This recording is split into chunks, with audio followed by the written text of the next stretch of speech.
Welcome to Grow Overload. I'm Anthony, and here's some things I think are going to happen in 2019.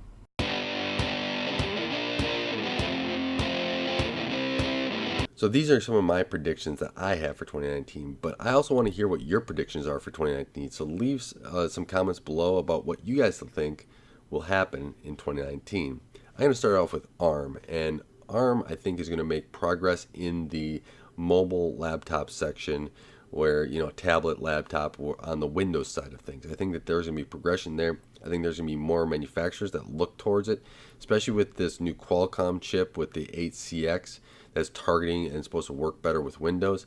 And I'm going to be excited to see how manufacturers kind of utilize them and how well they kind of operate with Windows. And, if it's something that could replace and get great battery life and everything else that my current tablet does today, my current Surface. That's going to be kind of interesting, and I'm going to keep an eye on that. I think that that's going to evolve and kind of move forward to gain even more traction into 2020. Now, I'm going to go to Intel next, and I think Intel's going to have a great year financially. I think that they're going to do wonderful. They're going to sell a lot of processors, but I think that they're going to be struggling at the beginning and kind of correct at the end of the year, be able to say, yeah, we are going in the right direction.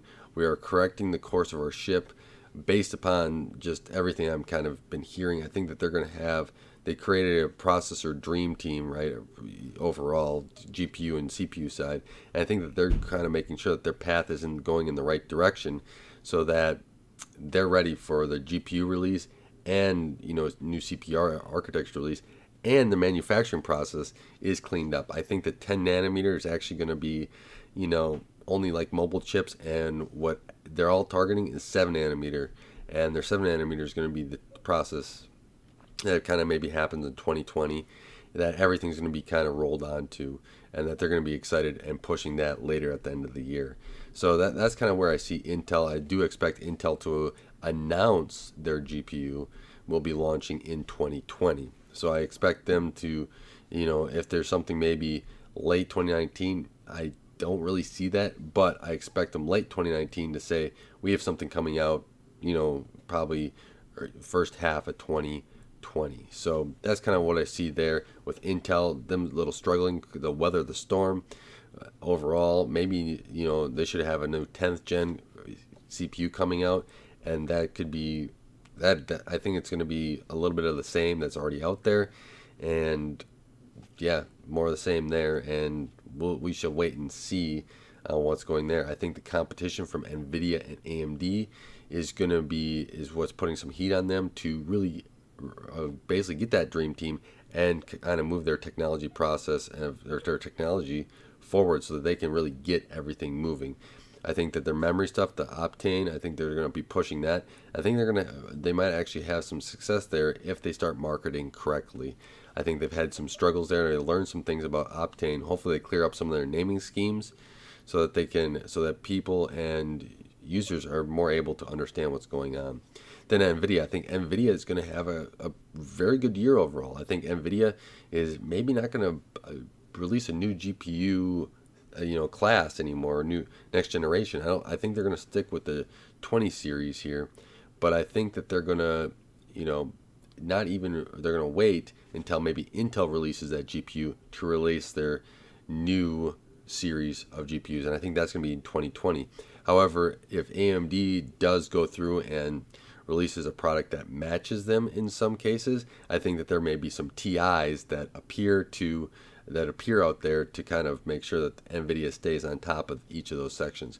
But Nvidia will be pushing ray tracing a lot and DLSS. They're going to make sure they're going to work with game developers to try to make sure that a lot of that is in there, and that really means DirectX 12 games will probably hopefully take off more next year, but only time will tell with that. I personally don't see more than like a handful of ray tracing games out there. It takes a lot of time to develop, and unless they're all DirectX 12 games already, it's going to be, or even I believe Vulkan also has ray tracing in it, but unless they're already implemented in that DX12 or Vulkan, the transition to then also do ray tracing is supposed to be pretty easy, but if they're not there already, it's going to take some time. So I think that there's some time for these engines to get up to date and move in that direction. So that's my thoughts on the whole ray tracing and where Nvidia is headed. But I think they're going to have a great year overall, and I think it's going to be fun to watch them to see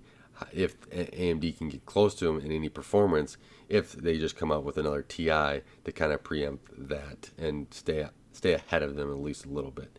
On the AMD side, I expect them to keep pushing the CPU core envelope. I expect them to push frequency up a little bit to be very competitive with Intel and gaming.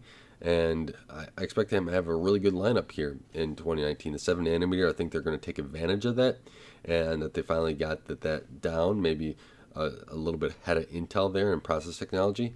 And I believe that they're going to push that. And I believe that they're trying to take some of that momentum and put it in their GPU side. And I think Navi is going to be a competitive card in the areas that it is in, but it's not going to be an amazing, overarching, just crush Nvidia card at all. I think that it's going to be basically compete with what Nvidia has already released. I think, especially with some of this in the councils and stuff like that, I think that they're going to have a great offering. So only time will tell to see how good that Navi is, but I think that they're going to be competitive in certain segments, not in the super, super high end, but in certain segments they will be competitive. But I'm actually really excited about what they do on the CPU side, and I think core counts will go up in mainstream desktop, HEDT, and we already know they're up in servers, so they're going up in servers. So with the 7 nanometer, they will be taking advantage of it, and chiplets will be, and Nvidia is going to be, or AMD is going to be actually investing a lot of money into that going forward, and we probably hear some more rumors at the end of the year about what else they've been doing with chiplets as well. So I'm actually excited to see what, pushing this envelope forward of what they can do. We already saw something with Intel stacking chips, so that's, I'm excited about that as well. And there's a lot of new cool underneath the technologies that's going on that I'm personally really excited about. Now, looking at other technologies and just focusing on the desktop, we got Linux, Windows, and Mac OS, right? To focus on those here. Gaming wise, I think Linux will keep making strides. The drivers will keep improving. AMD, I know I see a lot about them working on drivers.